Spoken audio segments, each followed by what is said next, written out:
Graça e paz. Cenas de guerra, de violência, corrupção e injustiça chocam, assustam, entristecem e, em vários casos, tiram a fé. Alguns homens de Deus, como os profetas Abacuque e Miqueias, que viveram há mais de 2.500 anos, também presenciaram a maldade e a injustiça na sociedade.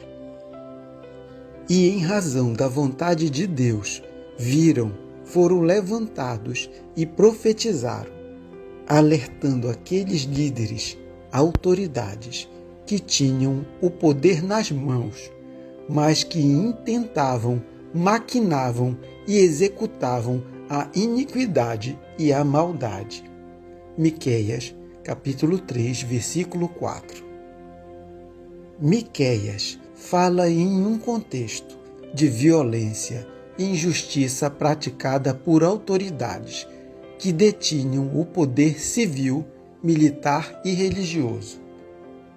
O profeta recebe a incumbência de denunciar os pecados do povo e das autoridades que os governavam, deixando claro que o Senhor vê a conduta de cada um, ficando assim evidenciado que um dia todos iremos prestar contas. O texto revela, inclusive, que falsos profetas falavam o que o povo gostava de ouvir, sendo omissos quanto à palavra de Deus. Miqueias, capítulo 2, versículo 11.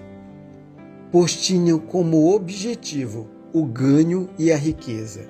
Miqueias, capítulo 2, versículo 8 e Miqueias, capítulo 3, versículo 5. Ou seja, falas de profetas que insistiam em profecias guiadas por espíritos de falsidade, de engano, que profetizavam sobre bênçãos temporárias, em outras palavras, sobre bênçãos materiais, reproduzindo um evangelho de ganância. No versículo 11 do capítulo 2 do livro de Miqueias, a palavra nos revela a seguinte mensagem de Deus: se um mentiroso e enganador vier e disser, eu pregarei para vocês fartura de vinho e de bebida fermentada, ele será o profeta deste povo. Irmãos, tal prática ainda é realizada por alguns falsos profetas da atualidade. O apóstolo Paulo, no capítulo 13 de Romanos, ensina que toda autoridade é constituída por Deus e que toda autoridade é ministro de Deus para promover o bem e coibir o mal, praticando assim a justiça do Pai Celestial. Portanto, a autoridade que pratica a maldade e a injustiça pode ser questionada, como foi o caso do faraó do Egito, por Moisés, e Saul por Davi, entre outros casos de autoridades que não praticaram a justiça de Deus, que são relatadas nas Escrituras Sagradas. O próprio Filho de Deus se contrapôs a mestres da lei, fariseus, príncipes e sacerdotes, como pode ser observado, por exemplo, em Mateus capítulo 9, Mateus capítulo 21 e Mateus capítulo 23. Neste sentido, observe, há tanta coisa ruim, tanta maldade e injustiças praticadas por autoridades e, em muitos casos, até por líderes religiosos, o que faz muitos questionarem a ação de Deus. A palavra nos mostra que grandes homens de Deus já fizeram tal questionamento, como foi o caso de Abacuque.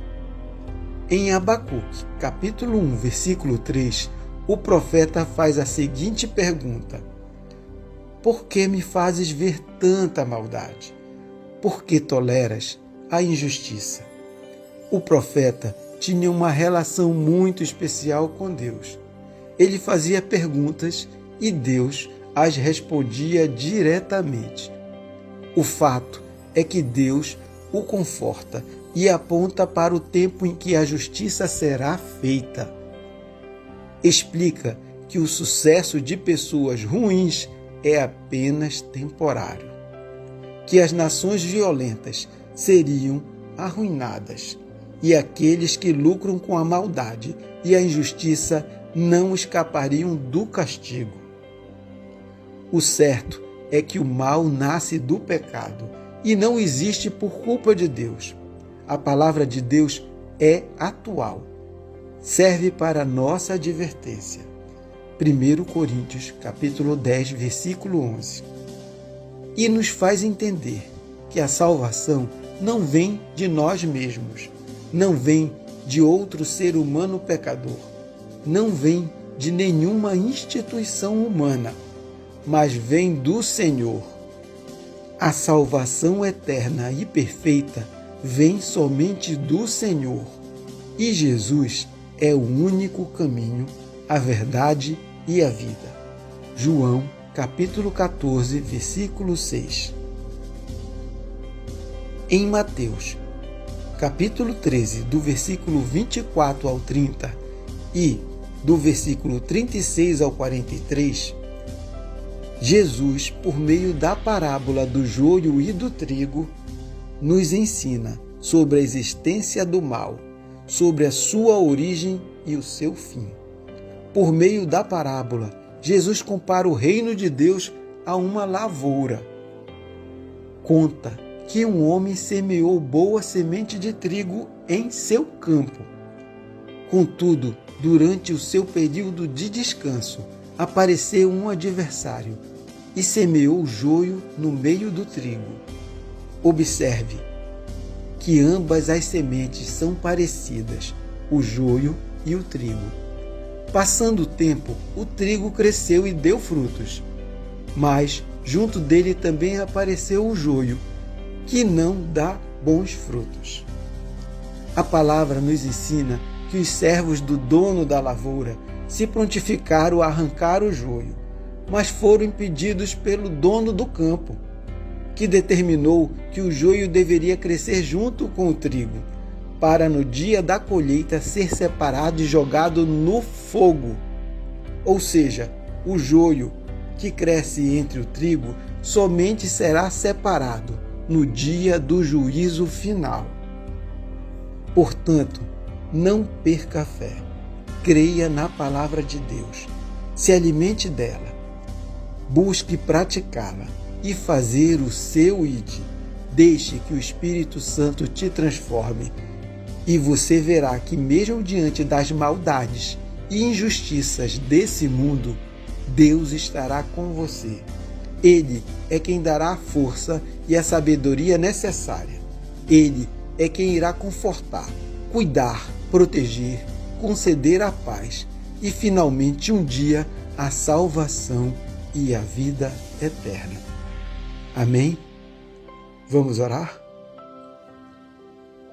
Amado Pai, graças te damos pela Tua palavra.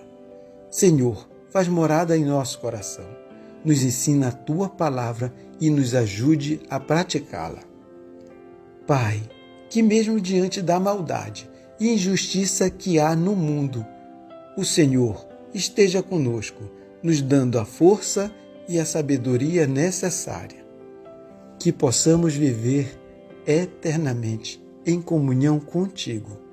Assim oramos e agradecemos em nome de Jesus. Amém. Eu sou o pastor Cleverson Rocha e este foi o devocional de hoje.